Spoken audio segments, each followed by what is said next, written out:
So sales and marketing automation, or even automation in general, it's a popular topic for small business owners because I think it holds a lot of promise, right? When you hear that term, there's natural benefits that you can visualize throughout your business and the role that it could play for you. But the more time you spend researching sales and marketing automation or learning about automation in general, I think you're bound to come across some common myths or misconceptions that many people hold. And so I want to dispel 3 here in this video to help set you up for success as you embark on your marketing automation journey. Marketing automation can feel cold and robotic, right? A lot of people who are encountering sales and marketing automation or exploring it for the first time, their concern is that this is going to come across as rigid or cold for our customers. And if you are a small business owner like I am, you probably care a lot about the experience you are creating for your leads and your prospects and the people that you serve.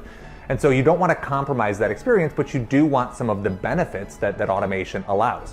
And so the way I will reframe that for you is that marketing automation is only cold and robotic if it is done poorly.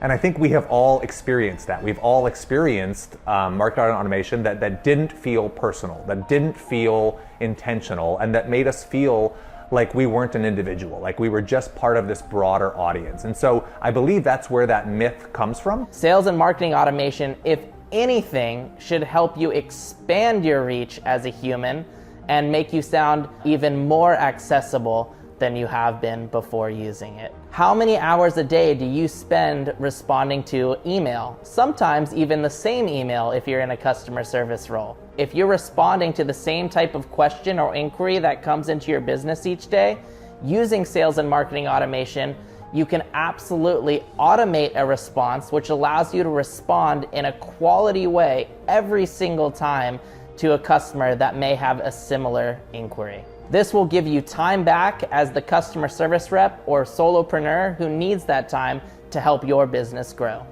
You are the architect of the automation that your business deploys, right? A human gets to set up that system, and a person gets to write the copy that your leads and prospects experience.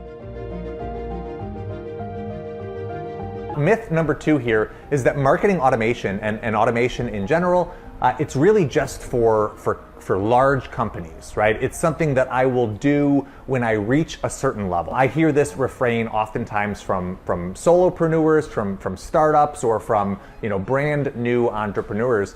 And the reality is, yes, marketing automation can work for medium and large size businesses, but it isn't something that you earn at a certain level of achievement, right? It isn't something that you have to grow into. In fact, it's the opposite. It is oftentimes the thing that gets you to that next level. Human error is something that has plagued small business forever. And with marketing automation, you now have the opportunity to avoid human error that maybe has crept into your business in the past. Let me give you an example. You would have 100 people that you have to follow up with. If you're a human, some of those 100 leads may slip through the cracks. Now with automation, you know that every single time a lead comes in through your website, the process is going to run in an automated fashion, and this can give you peace of mind and save you a lot of time as a small business owner. As you are starting out, before you have robust or complicated systems in place, oftentimes that is the ideal juncture to introduce automation that will allow the type of growth that gets you to that next level. So if you have had misconceptions around automation being something that you're going to deploy down the road, rather than wait until you get to that point, which may take longer without the benefit of automation, consider looking for ways to introduce automation today that can help propel you to that juncture at a more expedited route. Because we say sales, because we say automation, it anchors this tool as being useful in those 2 categories, those 2 parts of our business or those 2 segments of our customer journey. And the problem with that is not that it's wrong, it's that it's incomplete. Because it is a tool that can serve in the marketing parts of your business, and it is a tool that can serve in the sales part of your customer journey, but it is not just that. So while that may be where you start, I would also remind you that sales and marketing and automation in general can serve in your fulfillment part of your customer journey, right? So the post-purchase experience you create for your customers can be largely supported or enhanced through the use of automation. If you consider the entire customer journey, there really isn't a faction or a section of that experience that automation couldn't play a role. If sales and marketing automation is implemented properly, there's two things that I see. One, if there's processes that aren't working, we can build those processes out and get them flowing the way that you intend. The second is if you have things that are already working for your business, we can use sales and marketing automation to amplify the results of what you already have that's working. But then there's a whole separate side of automation, which is internal automation. Automation that your customers don't even see. And I'm talking about tasks to help us stay organized, tasks to help your sales reps or your account managers stay on top of the relationships that they are managing.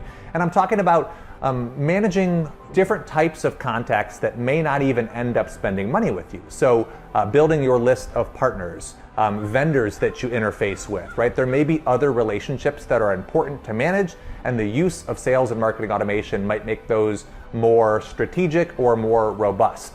But if you only think about sales and marketing automation as a tool for that specific section, sales or marketing, you're limiting the scope of the ways it can actually support your business. So choose wisely where you want to start, where you can move the needle first, but remember to challenge the boundaries that phrase may establish for you and explore the other opportunities where automation could be a service to your business.